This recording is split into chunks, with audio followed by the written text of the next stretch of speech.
Okay.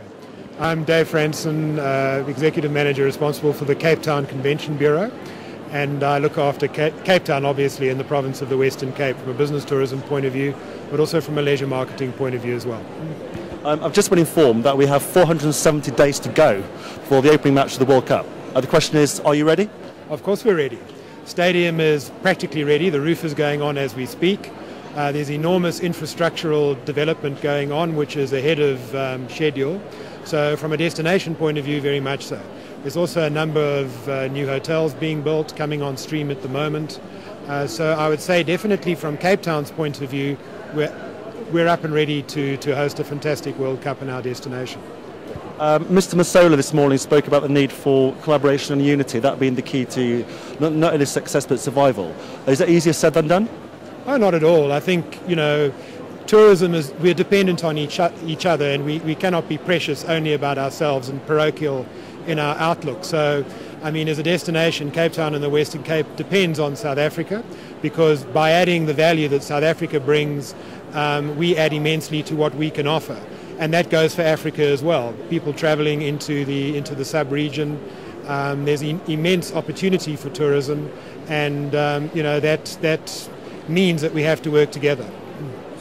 Just looking at the mice market and looking at business travel. Obviously, the rand is extreme, great value for money for the as opposed to many other regions. But let's talk about the experience. What makes the experience so unique in the Western Cape? Well, it's a city unlike any other. First of all, we've got this enormous mountain right in the middle of the city. So scenically, it is probably, we say, the most beautiful city in the world, but it certainly rates up there with places like San Francisco, Rio de Janeiro and Sydney. And increasingly we're seeing the visitors coming to our destination providing a similar accolade to what we think we are.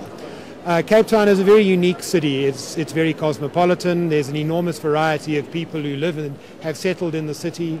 We rate our food. We have a fantastic wine experience in the area. In fact, the oldest wine producing region in the world outside of Europe.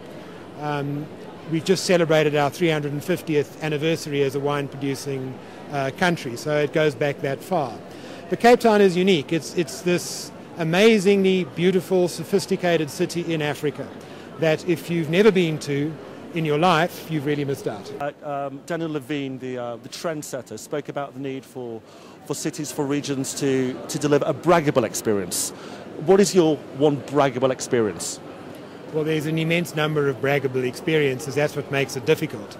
You can visit Robben Island and see the cell where Nelson Mandela was interned for 18 years and understand something of the history of the country. That is an incredibly moving experience. Then you can, just wander through the Boerkaap of Cape Town, which is an area inhabited by the Malay community who were brought here many years ago as slaves, and see a very unique culture in Africa, which is unparalleled from a cuisine point of view, from a cultural perspective. Cape Town is a very cosmopolitan city, and because it's in Africa and largely removed from many other cosmopolitan centres, it's created a very unique cosmopolitan environment which actually you can't replicate anywhere else. And then it's got that amazing mountain, a World Heritage Site and a game reserve within 5 minutes of the city centre. And that cannot be replicated anywhere else. Okay, David, back to where we started. The World Cup is a little more than 15 months away, but before that we have the Confed Cup in 3 months' time. Do you have any special marketing activity planned for the Confed Cup as a showcase for what you can do in 2010?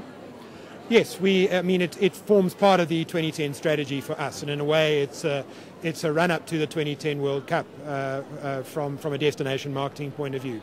We're out there persuading people from our different markets to come to South Africa, not only to experience the Confederation Cup, but the 2010 World Cup, and come and see something which is slightly different. In a way, it's like a small version of the 2010 World Cup.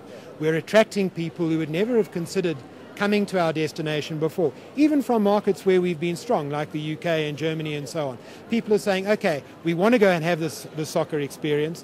The Confederation Cup is hell of a interesting. We want to go and do that, but it's actually a bit of a foretaste of what you can expect come 2010 in next year. Okay, well, David, thanks for your time and good luck. Thank you very much. Thank you.